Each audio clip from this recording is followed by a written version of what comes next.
Hello friends, Prabhakar S institute में आपका स्वागत है।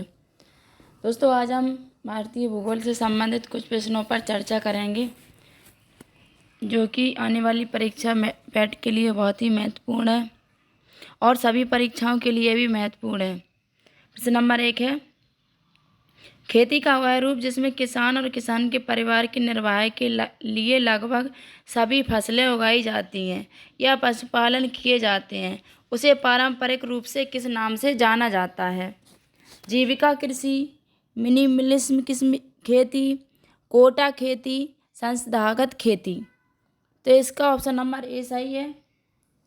जीविका कृषि कहा जाता है उसे, और साथ में पशुपालन भी करते हैं। जीवन निर्वाह के लिए खाद्य फसलों का उत्पादन करते हैं, उसे जीविका कृषि कहा जाता है। नेक्स्ट है, निम्नलिखित में से कौन सी एक खरीफ फसल है? कपास, गेहूं, चना, सरसों। तो इसका ऑप्शन नंबर ए सही है। कपास एक खरीफ की फसल है। गेहूं, चना, सरसों रबी की प्रमुख फसलें हैं, जबकि कपास खरीफ की फसल है। कपास एक उष्ण तथा उपोष्ण कटिबंधीय नकदी फसल है। इसे सफ़ेद सोना भी कहा जाता है। इसका मूल स्थान भारत है। इसके उत्पादन के लिए काली मिट्टी सर्वाधिक उपयुक्त मानी जाती है। नेक्स्ट है, निम्नलिखित में से कौन सा एक भारतीय कृषि की मुख्य विशेषता नहीं है? यह मानसून पर निर्भर है, कृषि पर जनसंख्या का दबाव है, यह निर्वाह कृषि है, इसमें औद्योगिक फसलों की प्रधानता होती है। तो इसका ऑप्शन नंबर डी सही है। इसमें औद्योगिक फसलों की प्रधानता होती है। भारत एक कृषि प्रधान देश है। भारतीय कृषि की कुछ प्रमुख विशेषताएं हैं। मानसून पर निर्भरता, देश की आबादी का अधिकतम भाग कृषि से रोजगार प्राप्त करता है। जोतों का छोटा आकार, जनसंख्या का अत्यधिक दबाव, प्रति हेक्टेयर कम उत्पादन, खाद्यान्न उत्पादन को प्राथमिकता, कृषि को जीविकोपार्जन का साधन बनाना, किंतु औद्योगिक फसलों की प्रधानता भारतीय कृषि की विशेषता नहीं है। नेक्स्ट है, भारतीय हरित क्रांति के दौरान निम्नलिखित में से किन अनाजों का अत्यधिक उत्पादन किया गया था? गेहूं और जौर, चावल और जौर, गेहूं और चावल, ज्वार और कपास।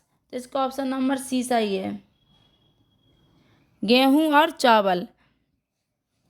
प्रारंभ में उच्च उत्पादन किस्मों का प्रयोग गेहूं, चावल, ज्वार, मक्का तथा बाजरा में किया गया था, परंतु भारतीय हरित क्रांति के दौरान गेहूं और चावल का अत्यधिक उत्पादन किया गया था। नेक्स्ट है, इनमें से किस आयोग ने किसानों के लिए न्यूनतम समर्थन मूल्य अनुशंसित करना अनिवार्य बनाया है? किसान कल्याण आयोग, कृषि लागत एवं कीमत आयोग, कृषि वृद्धि आयोग, कृषि विकास एवं वृद्धि आयोग। तो इसका ऑप्शन नंबर सी सही है। इसका ऑप्शन नंबर बी सही है। कृषि लागत एवं कीमत आयोग। कृषि लागत एवं कीमत आयोग ने किसानों के लिए न्यूनतम समर्थन मूल्य अनुशंसित करना अनिवार्य बनाया है। निम्न में से कौन सा राज्य भारत में खाद्यान्न का सबसे बड़ा उत्पादक है? मध्य प्रदेश, पंजाब, उत्तर प्रदेश, कर्नाटक। इसका ऑप्शन नंबर सी सही है। जो उत्तर प्रदेश है उसमें भारत में खाद्यान्न का सबसे बड़ा उत्पादक राज्य है। नेक्स्ट है, पर्यावरणीय खेती को अन्य किस नाम से भी जाना जाता है? शुष्क खेती यानी कि ड्राई फार्मिंग, संविदा खेती यानी कि कॉन्ट्रैक्ट फार्मिंग, झूम खेती यानी कि झूम फार्मिंग, जैविक खेती यानी कि ऑर्गेनिक फार्मिंग। तो इसका ऑप्शन नंबर डी सही है। जैविक खेती यानी कि ऑर्गेनिक फार्मिंग। पर्यावरण अनुकूल खेती को जैविक खेती भी कहा जाता है। इस खेती में रासायनिक उर्वरकों, कीटनाशकों व खरपतवारी नाशियों आदि का प्रयोग नहीं किया जाता, बल्कि इसमें जीवांश युक्त खादों का प्रयोग किया जाता है। नेक्स्ट है, किस प्रकार की खेती है जिसमें किसान अपने संसाधनों को एक जगह एकत्रित करते हैं और अपने संसाधनों के अनुपात में कृषि उत्पादों को वितरित करते हैं?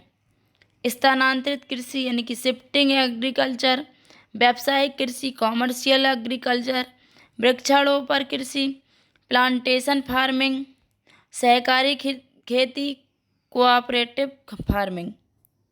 तो इसका ऑप्शन नंबर डी सही है। सहकारी खेती यानी कि कोऑपरेटिव फार्मिंग वह खेती जिसमें किसान अपने संसाधनों को एक जगह एकत्रित करते हैं और अपने संसाधनों के अनुपात में कृषि उत्पादों को वितरित करते हैं, सहकारी खेती कहा जाता है। इस खेती के अंतर्गत किसान परस्पर लाभ के उद्देश्य से स्वेच्छापूर्वक अपनी भूमि, श्रम, पूंजी को एकत्रित करके सामूहिक रूप से खेती करते हैं। नेक्स्ट है, उच्च पैदावार वाले बीज की किस्में सोनालिका और कल्याण सोना किस फसल से संबंधित है? जौ, चावल, गेहूँ, मक्का। तो इसका ऑप्शन नंबर सी सही है, गेहूँ है। गेहूँ की किस्में हैं सोनालिका और कल्याण सोना। नेक्स्ट है, पूसा हाइब्रिड 4 किसकी संकर प्रजाति है? आलू, टमाटर, केला, पपीता। तो इसका ऑप्शन नंबर बी सही है।